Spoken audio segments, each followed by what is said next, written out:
édition du journal. Merci de nous rejoindre aux 20h, madame, messieurs, bonsoir. À la une ce soir, 5 ans de prison pour le bourgmestre de Makala et 2 années pour les 4 exécutants qui ont cassé le mur de soutènement de l'avenue Elingessa pour donner accès à un domaine privé. C'est la sentence prononcée par le tribunal de grande instance de Calamo siégeant en matière de flagrance. 159 criminels arrêtés par la police à Kinshasa sont déférés devant l'auditorat militaire. La police nationale durcit le ton pour les extirper de la société. Le numéro 1 de la PNC fait aussi une mise en garde à ceux qui prennent des motos pour accéder à la Gombe en violation de la décision prise par le gouvernement. Débordement des poubelles à Kinshasa, des montagnes d'immondices et des épaves de véhicules abandonnés ont envahi les emprises publiques. Que la voie s'est rétrécie sur la route très fréquentée, la route de l'université. Des odeurs pestilentielles envahissent l'environnement. L'évacuation pose problème. Les habitants crient leur colère dans cette édition d'information. Voilà tout pour le sommaire. Madame, Monsieur, bonsoir et bienvenue à toutes et à tous. Comme annoncé à Addis Abeba, poursuite des discussions autour de la situation sécuritaire dans l'Est de la République démocratique du Congo. Le président de la RDC, Félix-Antoine Tshisekedi, a effectué un déplacement de quelques heures à Luanda. Le chef de l'État a répondu à l'invitation du facilitateur de l'Union africaine, Joao Lourenço, président de la République de l'Angola. Ceci fait suite aux conclusions du mini-sommet tenu en Éthiopie très récemment. Nous y reviendrons avec force détail dans nos prochaines éditions. Je l'ai dit à l'entame, le bourgmestre de Makala passe sa toute première nuit à la prison centrale. Il est condamné à 5 ans pour avoir autorisé la destruction méchante d'un ouvrage public. Les 4 maçons qui ont exécuté la tâche vont purger la peine de 2 années de prison. C'est le verdict du procès en flagrance rendu par le tribunal de grande instance de Calamo. Reportage de Nono Hélène Manseko et Julien Piana. La loi est dure, mais c'est la loi et personne ne peut y échapper.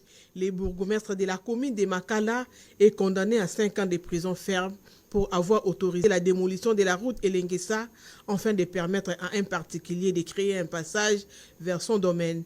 Les 4 prévenus qui exécutaient cet ordre vont eux aussi écoper de 2 ans de prison.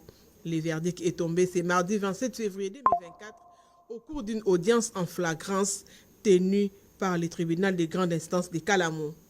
Le ministère public entendit en ces réquisitions, bien établi en fait comme en droit, l'infraction de destruction méchante mise à charge de tous les prévenus. Wangi Matomina, Mwamba Banza, Lumbala Mabika, Kasenda Misekabo et Mwamba Lumbala. En conséquence, les condamne comme co-auteurs ayant agi par participation criminelle par coopération directe à 5 ans de servitude pénale pour le prévenu Wangi Matomina et Mwamba Banza et à 2 ans de servitude pénale pour le prévenu Lumbala Mabika, Kasenda Misekabo et Mwamba Lumbala. Ordonne leur arrestation immédiate.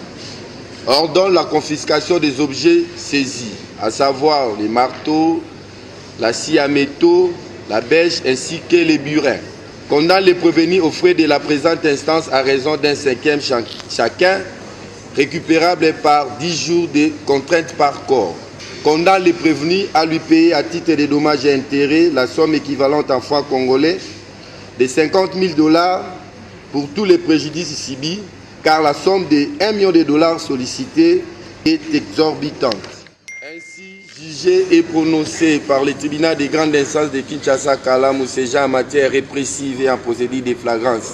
Il faut noter qu'au cours de ces procès en flagrance, les premiers présidents de la Cour de cassation Ndomba Kabeya Eli Léon et la première présidente de la Cour d'appel de Kinshasa Gombe ont assisté au déroulement depuis l'instruction jusqu'au prononcé dans la salle d'audience de la Cour d'appel de Kinshasa Gombe. Envahissement de la voie publique par des poubelles sur l'avenue Université à Kinshasa.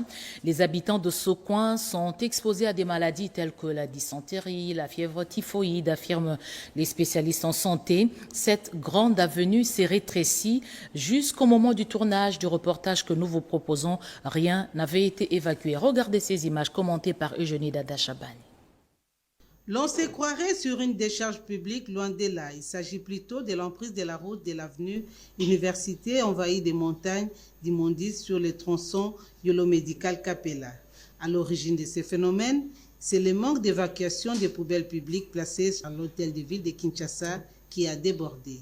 Ces déchets ménagers et des épaves des véhicules accidentés ont accentué l'insalubrité dans ces quartiers, ça a même réduit la chaussée. Les usagers de cette route expriment leur indignation face à l'indifférence des autorités municipales. Les gens jettent des immondices tous les jours. L'État, en tant que l'autorité provinciale, devait être là pour évacuer. Mais il y a aussi une part de responsabilité de nos populations.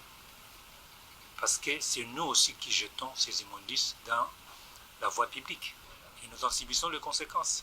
C'est le même spectacle qu'offrent actuellement les grandes artères de la ville-province Kinshasa, la capitale qui a perdu son label Kinlabel. Que devient l'avant-midi de chaque samedi consacré à l'assainissement de la ville, communément appelé Salongo, institué par l'hôtel de ville? Où est parti le service d'hygiène censé veiller au quotidien à la propreté de la ville? Si on s'habitue à vivre dans l'insalubrité, ce qui est évident est que l'insalubrité est nuisible à la santé. Avec tous ces ordures-là, ça ramène beaucoup de maladies dans notre organisme. La dysenterie, les fièvres typhoïdes, c'est la même chose. Quand on parle de maladies de la peau, si aujourd'hui on parle de conjonctivite, conjonctivite vient de quoi? On parle seulement de virus? Non. Mais les virus, ça vient d'où? C'est à cause de toutes ces histoires-là. De Kinlabel, nous allons lentement, mais sûrement vers Kinlapoubelle, avec comme conséquence la perte et l'opportunité de faire de la capitale de la RDC une destination touristique, ce qui crée un manque à gagner au pays dans le domaine du tourisme.